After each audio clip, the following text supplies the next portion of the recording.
Richard Martineau. Plongé dans l'actualité avec des observateurs qui pensent à contre-courant.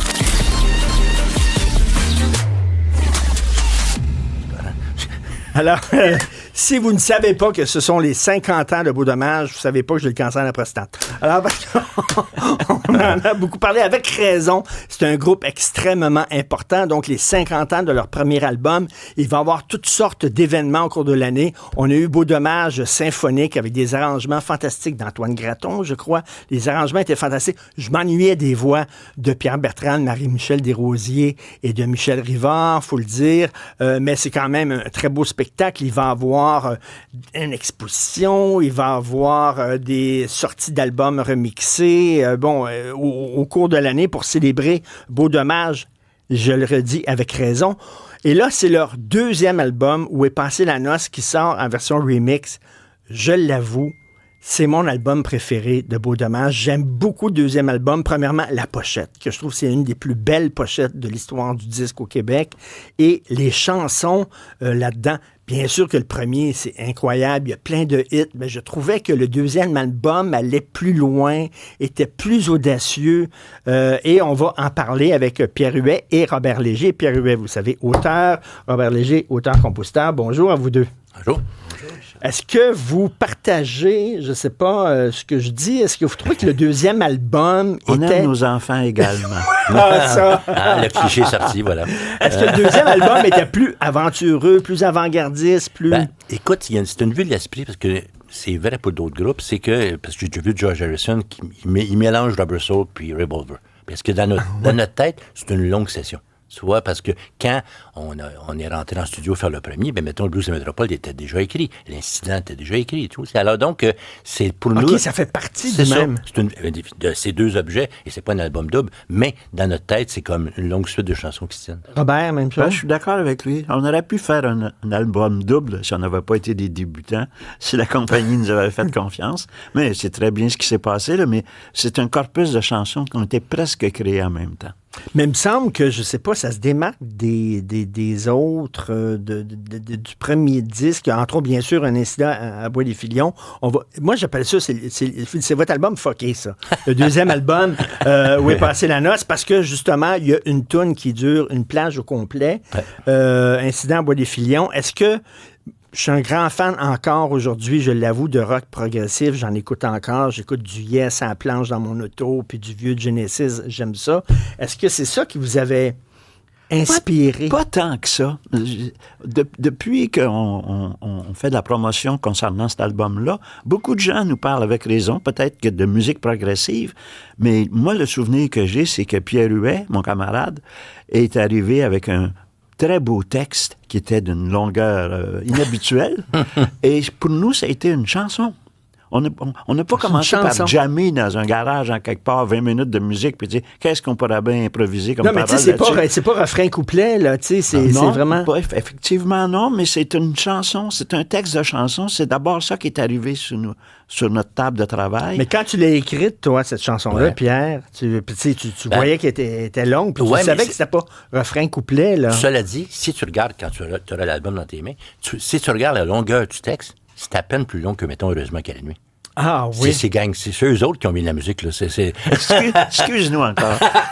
Non, en fait, c'est la structure qui est un peu différente. C'est du fait qu'au lieu de refrain couplet, c'est que c'est 3 personnages. C'était... pour l'histoire, j'avais commencé à écrire une chanson, puis à un moment donné, je suis en amour avec une fille qui s'est noyée. Puis là, je me suis dit, on parle pas de même quand quelqu'un qu'on aime se noie. Et c'était la suite de la chanson. Alors, tu vois, pour moi, curieusement, c'est une chanson de réconciliation. C'est une chanson sur le fait que l'art est là pour guérir la réalité.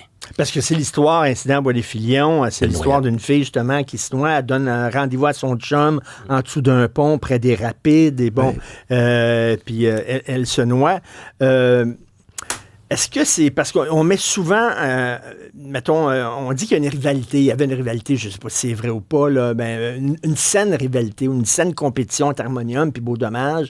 Puis il y a des gens qui pourraient peut-être dire, Incident à Bois-des-Filions, c'est Beau Dommage qui essaie de faire du Harmonium, qui s'en va sur le terrain d'Harmonium, avec des changements de mélodie, de rythme et tout ça. Si on a des influences, c'est plus les groupes que tu as nommés tantôt, de Yes, Jethro Tull, tout ça. Et parce que on a commencé ensemble, Harmonium et Beau Dommage. Ils ont peut-être sorti un album quelques mois avant nous. Et c'est ça, il n'était pas déjà rendu à la notre table. évolution Non, ça, était parallèle, ce qui fait que je pense pas qu'on peut nous accuser d'essayer d'avoir rivalisé avec eux. On a évolué parallèlement et on avait les mêmes goûts, sans doute, musicalement, ce qui fait que des fois, ça peut se ressembler. Les anglophones ont une expression que j'ai pas laissé à dire, c'est « text-driven songs ». Autrement dit, les chansons de Beau Dommage, je suis un parolier, je suis là en parler, c'est toujours d'abord un texte. Un texte qui est émis. J'ai eu la chance d'avoir 3, 4 grands compositeurs, mais alors que Harmonium, ça donne l'impression que les paroles viennent avec la musique. Je dois dire, j'adore la musique d'Harmonium, mais j'ai toujours trouvé les textes, et ça, c'est rien que moi qui parle, et ça n'implique que moi, j'ai toujours trouvé les textes d'Harmonium particulièrement faibles, vraiment, et avec le temps, ça s'affaiblisse encore plus, là, alors qu'effectivement, je trouve que les textes de Beau Dommage tiennent la route. Après toutes ces années-là, ce qui n'est peut-être pas nécessairement le cas d'Harmonium, mais c'est un point de vue à moi. Et c'est des chansons différentes. Les chansons d'Harmonium, la musique d'Harmonium, comme la musique de Yes ou de Genesis, c'est des musiques en général planantes. Oui. Avec des musiques comme ça, tu peux pas faire un texte comme « Passe-moi le beurre oui. » ou « As-tu mis le sel et j'habite au 32-21 rue Fabre ». Tu peux pas, ça ne marcherait pas. Beau, le mariage parole-musique ne fonctionnerait pas. Avec des musiques aussi planantes, il faut que tu aies des textes. Le texte ressemble à, je sais pas moi...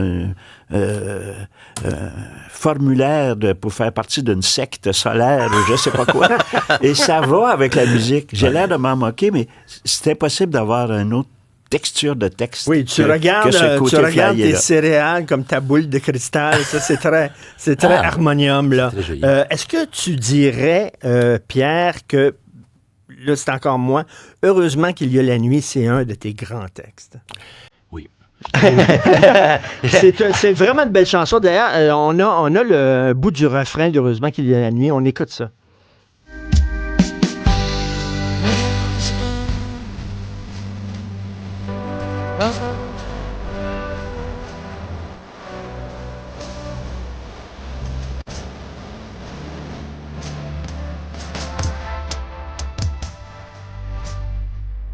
C'est ça. Écoute la voix de Pierre Bertrand là-dessus. Tu te rends compte pour un parolier d'être chanté par une voix comme ça, c'est génial. Et un truc que je tiens à dire, parce que je pense à mon ami Michel, c'est que la musique est de Michel Hubert. Et au moment de faire l'album, Michel a dit, Pierre, c'est toi. Parce que normalement, le compositeur chantait la tune. Et là, Michel a dit, c'est Pierre qui va chanter, parce que Pierre a la voix remarquable pour faire cette tune-là. Alors, on parlait avec Max-Émile, le recherchiste de l'émission. Je disais, moi, ma toune, une de mes tounes préférées, c'est Heureusement qu'il y a la nuit. Lui, ça mène pas ta gang qui aimait ça. Et ça, c'est Robert qui a écrit ça. Robert, t'es auteur et compositeur. Tu fais des paroles et de la musique. Oui. Et là, sur celle-là, qu'est-ce qui est le plus important dans une chanson? C'est-tu les paroles ou c'est la musique? Par exemple, c'est le mariage. Toutes les chansons qui ont survécu depuis une centaine d'années, va les écouter. Le mariage est absolument indéfaisable. Tu peux pas divorcer. Tu peux pas imaginer d'autres paroles sur cette musique-là. Tu peux pas imaginer une autre musique sur ces paroles-là. Toi, tu lis un texte, mettons, Pierre te fait un texte, te l'apporte à toi, puis toi, tu fais la musique dessus. En lisant le texte, t'entends par la rythmique d'un texte, ou quand t'écris tes textes, t'entends de la musique. J'entends d'abord une émotion. Il y a d'abord une émotion. Est-ce qu'il y a une mélancolie? Est-ce qu'il y a un dynamisme? C'est quoi l'épine dorsale de ce texte-là? Et là, après, il y a le travail, comme tu le décris, d'aller travailler sur la rythmique et les sonorités et tout ça. Mais c'est d'abord... si on n'a pas une émotion en lisant un texte, on va avoir de la peine à faire une bonne musique, je pense. Mais quand tu apportes un texte à des gens, des musiciens, que ce soit t'as écrit pour Offenbach, t'as écrit pour plein de gens, t'as écrit pour Beau Dommage, puis tout ça... Est-ce que, quand t'entends la toune, est-ce que des fois, est-ce que t'as été comme, je sais pas, étonné, je dirais pas déçu, mais tu sais, étonné en disant, tiens, quand ça, c'est allé dans cette direction-là, c'est pas la direction que j'aurais prise avec ce texte-là. D'abord, il m'est arrivé une couple de fois d'être déçu, et pas avec Beau Dommage, j'insiste pour le dire. Mais, je vais prendre une chanson qui n'est pas de Beau Dommage, mettons, Mes blues passent plus dans la porte. Je peux pas imaginer. Tu peux pas être déçu de la musique. Non, mais je peux pas imaginer une autre musique. Ben non. Tu comprends-tu? Je dis, ben non, c'est bien sûr celle qui allait là. Puis un jour, Pierre Bertrand me disait, pourquoi tu nous as pas apporté ce texte-là au lieu de donner Offenbach? C'est comme ça, mais je peux pas imaginer, mettons. Ben pourquoi? Je peux pas imaginer qu'est-ce que ça aurait pu être mis en musique par Pierre. Tu comprends-tu? Je dis, c'est tellement vissé, c'est tellement collé ensemble que à jamais, tu dis, voyons, alors, on voit pas, je pense pas, Robert, peut-être qui a enseigné la chanson, en sait plus que moi, est-ce qu'on a déjà vu des textes être mis en musique par des personnes différentes? Tu sais, mettons comme Aragon qui a été chanté. Oui, c'est arrivé. Il y a différentes versions de certains poèmes, mettons. Okay. C'est intéressant. Intéressant. Mais tu disais... les gens de Beau Dommage disaient pourquoi t'es pas arrivé avec ce texte-là chez nous, puis tu l'as mis à Offenbach. Et Bergman, il disait le théâtre, c'est ma femme et le cinéma est ma maîtresse. Ah, c'est joli. Toi, c'est Beau Dommage, c'est ta femme, puis Offenbach, c'est ta maîtresse ou? Attention, Pierre, fais attention. Je dirais plutôt que Offenbach, c'est mon bourreau. J'avais peur de Jerry, fait que ça me motivait beaucoup, ça. Comment t'expliques le succès après 50 ans de Beau Dommage, Robert? Parce que je pense que ce sont des chansons qui ressemblent aux gens qui les écoutent. Les gens se retrouvent, ils retrouvent leur jeunesse, ils retrouvent leur âme de cette époque-là, qui n'a pas vieilli. Je pense que c'est parce que ça ressemblait. On comblait un vide. Il n'y avait peut-être pas à cette époque-là. Il y avait énormément de bonnes chansons à cette époque-là, là, mais des chansons qui parlaient aux gens de cette façon-là, il n'avait peut-être pas tant que ça. Est-ce qu'on en met un peu trop quand on dit avec Beau Dommage, la musique québécoise est arrivée en ville? Il y avait quelques chansons avant qui parlent un peu de la ville. C'est quand dans ma chanson Montréal, notre chanson, puisque Robert a fait la musique, quand je dis il y a une bonne femme qui en a fait une belle chanson, en parlant d'Envoyant sur le perron, pour moi, mais au penché, rue Sanguinette, Envoyant sur le perron, c'était toutes des chansons québécoises qui avaient déjà ce ton de Fleur de macadam de Ferland. Voilà. Oui, écoute, c'est pas loin de nous. Écoute, mais il y a un truc que je veux dire. Clémence Desrochers a des chansons magnifiques sur Montréal, mais Mon amour a pris sa débarque du haut de la place Ville-Marie. Tout ça, la vie de Factory aussi, c'est très urbain. C'est des années avant nous. Là où, non pas où ce que tu dis est vrai, il y avait une chose qui m'étonne toujours. Moi, j'ai une chanson qui s'appelle 23 décembre, musique de Michel, et celle-là, elle est truffée. Quand je parle de Phil des Étoiles, quand je parle de Doug Harvey, je parle de Dupuis Frères, elle devrait être morte, cette chanson-là. Elle devrait être morte, tu sais. Mais il faut dire que Michel a fait une maudite musique, là. Mais je veux dire, c'est vrai que tu dis les gens se reconnaissaient, mais pourtant, je rencontre des gens, 13, 14, 15 ans, whatever, qui aiment cette tune-là pour vrai. Pas seulement c'est qui a fait les étoiles, évidemment, là, mais ou Doug Harvey. Doug Harvey, le Dupuis Frères. Oui, tu sais, alors... ça n'existe plus, là. Non, mais en fait, il y a Place Dupuis. Mais ça ajoute au charme de la chanson. C'est une chanson en noir et blanc, maintenant, là, qu'on regarde. C'est en technicolor, là. C'était pas bleu, blanc, rouge. C'est ça, exactement. OK. Moi, j'ai jamais eu de grand système de son sophistiqué chez nous. Tu sais, j'allais chez des amis, puis il y en avait des malades, là, tu sais, là, qui avaient des systèmes de son de fou, puis tout ça, là. Moi, j'avais un système de son ordinaire. Un pick-up.